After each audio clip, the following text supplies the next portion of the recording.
Now, we talked about the farmland birds and the loss of wetlands. Are there any other loss of habitats that's putting stress on the bird population in the north?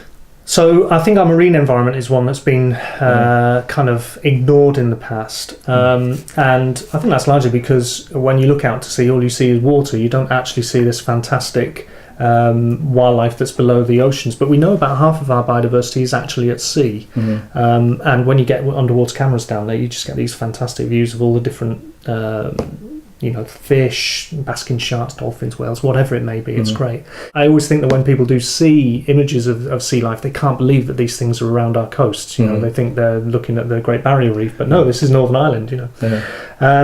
But of course our seas then are also very important for seabirds as well. So our puffins and things like Manx shearwaters, we hold very, very important populations internationally of these birds. And yet our oceans, our seas around Northern Ireland, across the whole of the island, remain unprotected. So whereas on land we have a mechanism for protecting very important areas, and we have a planning system, that doesn't occur at sea. Now that's going to change, we hope, in the very near future. The Department of Environment, the Minister for Environment, is putting proposals for marine legislation in Northern Ireland. And I think that will go a long way to securing the future for our seas, which are very, very important for us. What kind of protections are going to be built into the legislation for the birds? So there will be protected areas at sea for maybe seabird colonies, where currently the birds on land when they nest are protected, but as soon as they go out to sea and feed, they receive no protection at all. So we're looking for areas there where seabirds could be protected at sea. Like no fishing in that area, or? Not necessarily, not necessarily. I think this is all about making sure that the activities that occur at sea don't damage those things for which you wish to protect.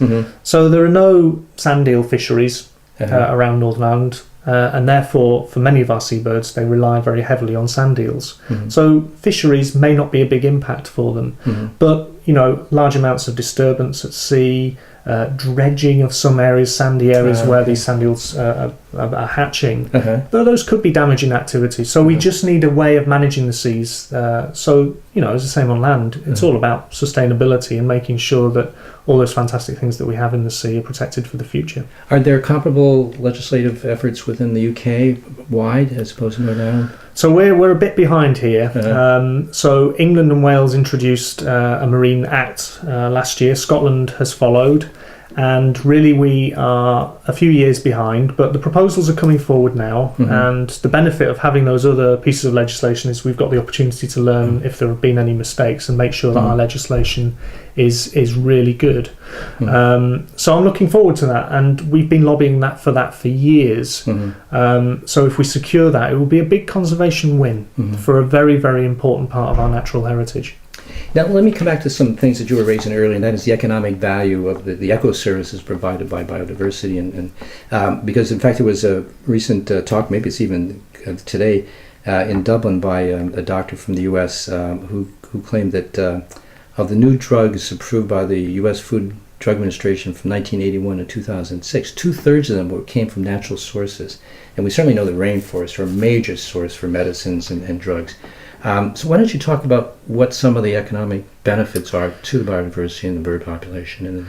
There are loads of services that our natural environment provide for us, and often we don't notice them until they're gone.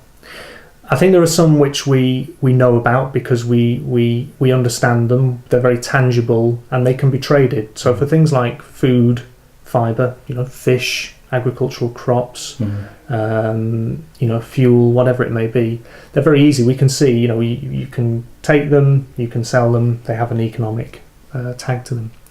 But there are other things where actually the value is very difficult to place on them because they don't have any tradable value. So there's no price tag attached to it. And these are things, things like carbon storage in peat bogs, the flood storage abilities of our floodplains, the flood storage potential as well of our upland areas as well, which can act as great sponges when we get deluges of rain, where at the moment if those habitats are degraded, that water then moves straight down into rivers and often causes quite serious flooding downstream. And although I think this is a kind of area where we're still in the kind of infancy. It's an area where quite a lot of people are taking a lot of interest, I think, because short-term economic growth, which doesn't take these factors into consideration, is all very well, but future generations, I think, will probably not be too happy with us for taking them, when we could have taken, better care of our ecosystem services, which will be there to help us deal with, many of the ecological and climatic changes which will happen in the future. And they make good economic sense. Now, this work necessarily pulls you into the planning process, doesn't it? And are you involved in kind of following the planning process? Do you look at actual specific applications like Antashka does in the Republic?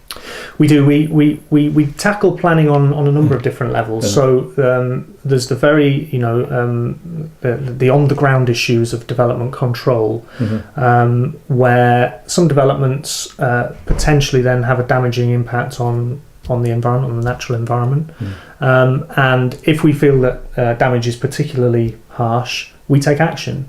And our reputation is that we often take action at a very high level, and we've taken many cases to the European Courts of Justice. We've had many wins, but we try not to get to that stage. So we'd much rather work with developers to help them make the right decisions and to do it in a way that speaks in their language. So we're not there to beat them over the head with a stick. It's to work with folks so we get the best decisions, and I think that pays off. It certainly means that we save a lot of money by not having to take them to court in the end. So actually for us, it's a good way of dealing with issues anyway.